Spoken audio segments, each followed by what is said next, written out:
Uma lima rotatória que faz uma baita de uma curvatura aí, 90 graus, sem fraturar e sem ter sido passado nenhuma lima manual antes. E aí? A ideia é boa, né? A proposta é bastante interessante, né? A proposta do instrumento da NewTek, inclusive dentro de um desafio, dentro dessa curvatura, lógico, simulada aí num bloco de acrílico, para a gente poder ter alguma referência, né? A gente não está fazendo um estudo científico aqui, mas estamos tendo algumas referências aí que podem ser bastante interessantes para analisar a proposta dentro desse instrumento.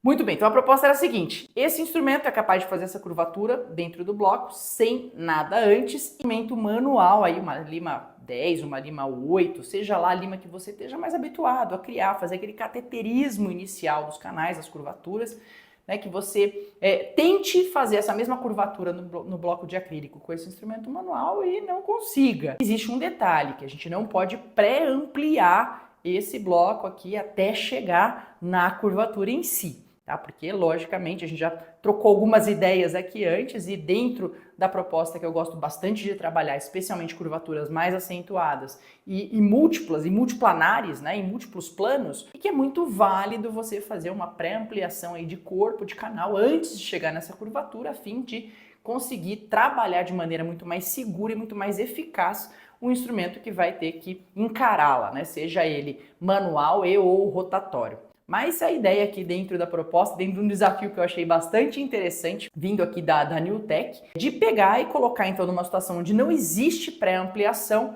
e você fazer o uso dessa lima da Inverter 1602, então ponta 16 Taper 02, versus, né, uma lima aí 8, uma lima 10, na verdade, que vem aqui junto com o kit enviado para o teste. E aí você compara, o que será que aconteceu? Dentro desse desafio aqui tem referências que podem ser bastante interessantes para depois aplicar na clínica, mas dentro de uma estratégia, dentro de uma técnica, né? Dentro de um olhar muito mais amplo sobre tudo que existe quando você vai fazer um preparo de um canal radicular, tá certo? Vamos então aqui para o desafio. O bloquinho fornecido já para esse desafio aí pelo próprio pessoal da NewTek, né, pelo André, foi um bloquinho maroto aí, com um ângulo de 90 graus e um canal absurdamente atrésico. Então a primeira tentativa de descida foi com o próprio instrumento 10 fornecido dentro do kit, né, e poderia pré-curvar, usar da forma que fosse, a única regra era não fazer, né, uma pré-ampliação, é usar só aquele instrumento. A gente sabe que não usa só aquele instrumento, né? Muitas vezes ele sente realmente a pressão aí em todo o corpo do instrumento, né? Inclusive na ponta, desde a ponta até o corpo, que ele está atuando lá em cima. Então a gente tem uma exigência muito maior desse instrumento, ou seja, é um desafio que pode aí elevar um risco de fratura no que a gente está mais habituado a trabalhar. Até por isso que a gente faz vai trabalhando sempre com uma ampliação progressiva dentro do canal, no sentido coroápice, especialmente quando a gente vai encarar curvaturas mais acentuadas.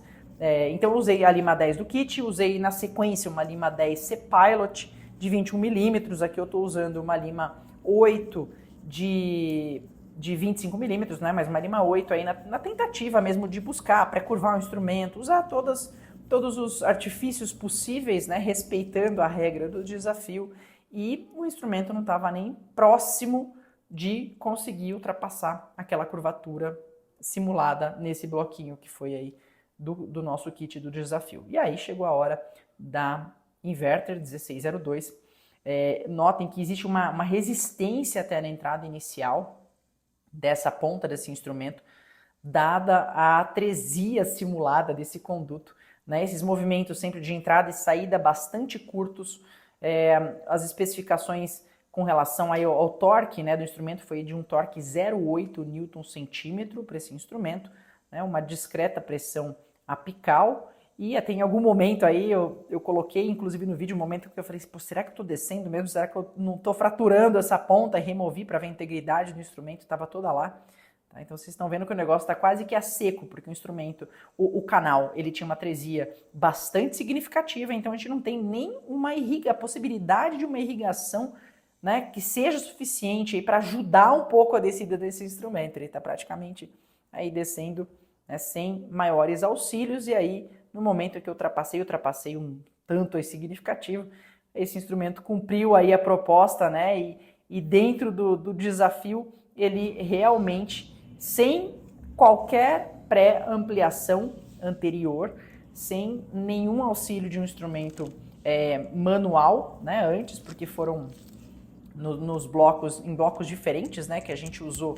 Aí vieram 2 bloquinhos, a gente usou a manual para falar, não teve interferência nenhuma da lima manual que a gente usou antes, foi nada disso, simplesmente a 1602 Inverter, se mostrando aí, né, trazendo uma referência importante que a gente pode considerar aí como um material, uma lima bastante interessante aí para o nosso arsenal, tá certo? Um grande beijo para você, um abraço e a gente se vê no próximo vídeo.